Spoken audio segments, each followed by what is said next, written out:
Hello students, welcome back to my channel. और बच्चे party और मेरे शेरों, क्या हाल चाल है आप सभी के। उम्मीद है आप सभी के सभी बढ़िया होंगे, मस्त होंगे। तो स्टूडेंट, आज के इस क्लास में applied mathematics class 12th determinant exercise number second को कंटिन्यू कर रहा हूँ, स्टार्ट कर रहा हूँ। और इससे पहले इस एक्सरसाइज से रिलेटेड जितने भी इंट्रोडक्शन पार्ट है मैं ऑलरेडी अपने चैनल पे अपलोड कर चुका हूँ। कई पार्ट में मैंने अपलोड किया हुआ है, नहीं तो वीडियो जो है बहुत ही ज़्यादा लेंदी हो जा रहा था।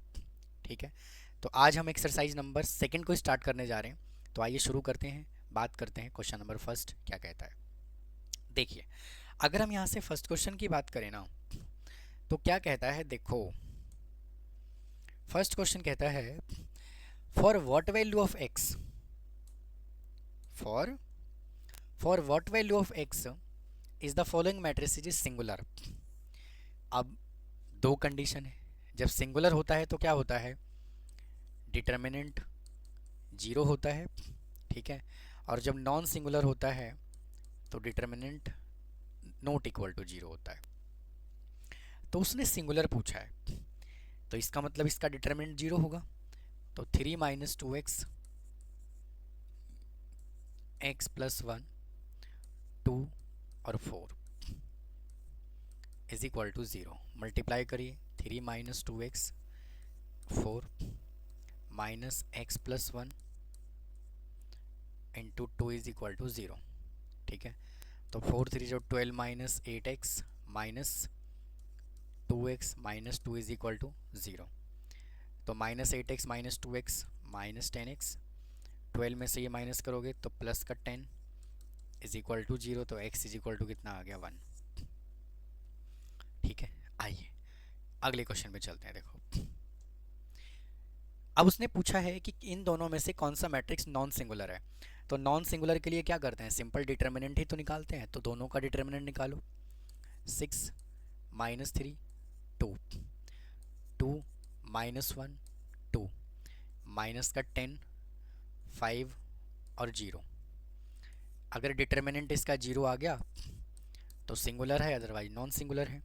तो सबसे पहले 6 लिखोगे, 6 से रिलेटेड ये डिलीट और ये डिलीट, तो क्या आएगा, 0 माइनस का 10, फिर माइनस माइनस 3 इंटू माइनस 3 से रिलेटेड ये डिलीट 2 को 0 से मल्टीप्लाई किया 0, और माइनस 10 टू जा 20, तो माइनस माइनस प्लस 20, फिर यहाँ पे आएगा प्लस का 2, 2 से रिलेटेड ये डिलीट 2 5 जा 10, माइनस यहाँ पे भी कितना आएगा 10। तो चेक करिए यहाँ से कितना आ गया, माइनस का 60, फिर प्लस 60 और माइनस 2 इंटू 0। तो ये कैंसिल हो गया, तो आंसर इसका कितना आ जाएगा, 0 आ जाएगा। ठीक है, तो नॉन सिंगुलर पूछा है, तो सेकंड वाले पार्ट को भी सॉल्व करते हैं। देखो, अगर हम सेकंड पार्ट की बात करें तो 1 माइनस 3 2, 4 माइनस 1 2, 3 5 और 2, इसका भी निकालो डिटर्मिनेंट। 1 1 से रिलेटेड ये डिलीट माइनस 2, माइनस 5 टू जा 10, फिर माइनस माइनस 3 इंटू 4 टू जा 8, माइनस 3 टू जा 6, फिर यहाँ पे साइन आएगा पॉजिटिव का 2 इंटू 5 4 जा 20, प्लस 3 को माइनस 1 से मल्टीप्लाई किया तो माइनस 1 माइनस माइनस प्लस हो जाएगा, तो यहाँ पे आ जाएगा आपका 3। तो माइनस 12 प्लस 3 इंटू 2 प्लस 46, तो माइनस 12 प्लस 6 प्लस 46, तो यहाँ से आपका आ जाएगा कितना, 50, सॉरी 50 नहीं 40। तो सेकेंड मैट्रिक्स जो है वो क्या है, नॉन सिंगुलर है। नोट करिए, चलते हैं फिर नेक्स्ट क्वेश्चन पर। आइए देखो, नेक्स्ट क्वेश्चन क्या कहता है, यहाँ से एडजॉइंट बताना है। तो एडजॉइंट बताने के लिए हम क्या करते हैं, देखो सबसे पहले मैट्रिक्स क्या है, 2 माइनस 1 4 और 3। ठीक है, जो भी मैट्रिक्स दिया हुआ है इसका क्या निकालना है, माइनर निकालना है, फिर कोफैक्टर निकालना है, फिर एडजॉइंट निकालना है। तो M11 निकालोगे पहले, तो क्या आएगा, 2 से रिलेटेड ये डिलीट तो यहाँ 3 आ गया। फिर M12 निकालेंगे तो 1 2 से रिलेटेड ये डिलीट तो कितना आया 4। M21 निकालोगे तो इससे रिलेटेड ये डिलीट तो कितना आया -1। फिर M22 निकालोगे तो कितना आएगा 2। माइनर के बाद निकालना है कोफैक्टर, जिसको हम कैपिटल A से डिनोट करते हैं। ठीक है, 1 और 1 को ऐड किया तो कितना है 2, तो माइनर ही क्या हो जाएगा कोफैक्टर। फिर A12 निकालोगे। ठीक है, तो A12 जब आप निकालोगे तो 1 और 2 को ऐड करोगे तो क्या आएगा ऑड, तो माइनर का साइन चेंज हो जाएगा, तो आ जाएगा -4। अगर ये प्लस है तो माइनस, माइनस है तो प्लस।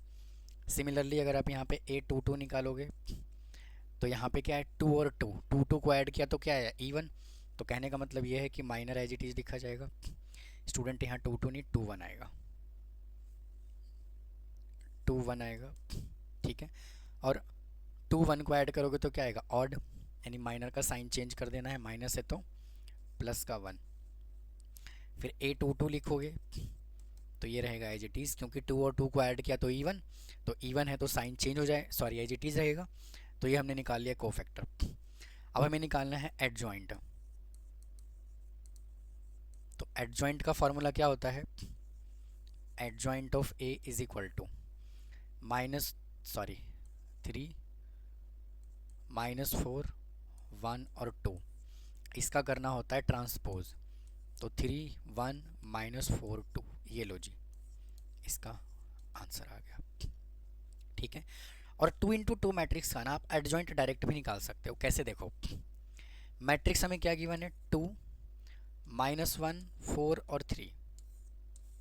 तो क्या करना है कि जो डायगोनल एलिमेंट है ना ये दोनों, इसको इंटरचेंज कर देना, यहाँ 3 लिख देना, यहाँ 2 लिख देना, और नॉन डायगोनल एलिमेंट का साइन चेंज कर देना है, तो यहाँ +1 आ जाएगा, यहाँ -4 आ जाएगा। तो ये लो बेटा, इसका डायरेक्ट आंसर आ गया। ठीक है, तो ये डिटेल था और ये शॉर्टकट है। ठीक है, सिमिलरली आप उसको सॉल्व कर लेंगे, सेम है बिल्कुल। ठीक है, आइए अगले क्वेश्चन को देखते हैं। कहता है for what value of k the matrix has no inverse. अगर किसी मैट्रिक्स का इन्वर्स पॉसिबल नहीं है तो इसका मतलब ये है, देखिए पहले कॉन्सेप्चुअल चलते हैं। अगर हम A इन्वर्स की बात करें तो फॉर्मूला क्या होता है 1 डिटर्मिनेंट इनटू एडजॉइंट A, भाई यही होता है ना। तो किसी भी मैट्रिक्स का हम इन्वर्स तब नहीं निकाल सकते हैं जब उसका डिटर्मिनेंट कितना आ जाए 0 आ जाए। भाई डिटर्मिनेंट तभी एग्जिस्ट करेगा, ए इन्वर्स तभी एग्जिस्ट करेगा जब मैट्रिक्स नॉन सिंगुलर मैट्रिक्स हो। अगर सिंगुलर मैट्रिक्स हुआ तो एग्जिस्ट ही नहीं करेगा। समझ में बात आई? तो इसीलिए इसका मतलब ये है कि 2k, 1 minute, first part 2k 3 और 5, इसका नो इन्वर्स बोला, इसका मतलब डिटर्मिनेंट 0 आएगा। 10 - 3k इज इक्वल टू 0, तो 3k इज इक्वल टू 10, तो k इज इक्वल टू 10/3। ये लो जी। अब चलते हैं इसके सेकेंड पार्ट पे। ठीक है, उसने बोला if a is equal to ये दिया हुआ है तो हमें a इन्वर्स बताना है। तो देखो सबसे पहले इसका डिटर्मिनेंट निकालो, 3 10 2 और 7, तो 7 3 जा 21 - 20 इज इक्वल टू 1। ठीक है, और डिटर्मिनेंट का ए इनवर्स का फॉर्मूला क्या होता है 1 डिटर्मिनेंट इनटू एडजॉइंट ए, और एडजॉइंट ए बेटा आप एज इट इज निकाल लोगे, ऐसे डिटेल में निकाल लोगे। मैं शॉर्टकट कर रहा हूँ, क्या कर रहा हूँ, डायगोनल को चेंज कर रहा हूँ, नॉन डायगोनल का साइन चेंज कर रहा हूँ। ठीक है, डायगोनल एलिमेंट को क्या कर रहा हूँ, इंटरचेंज कर रहा हूँ। तो adjoint A is equal to, यहाँ 7 लिख रहा हूँ, यहाँ 3 लिख रहा हूँ, यहाँ -10 लिख रहा हूँ और यहाँ -2 लिख रहा हूँ।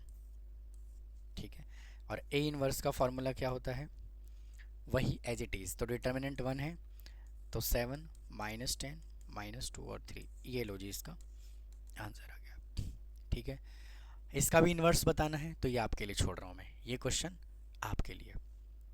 ठीक है, तो इस वीडियो में इतना ही रखता हूँ, बाकी के जो क्वेश्चन है उसको अगले पार्ट में सॉल्व करवाता हूँ। तो मिलता हूँ फिर नेक्स्ट पार्ट में। थैंक यू, धन्यवाद।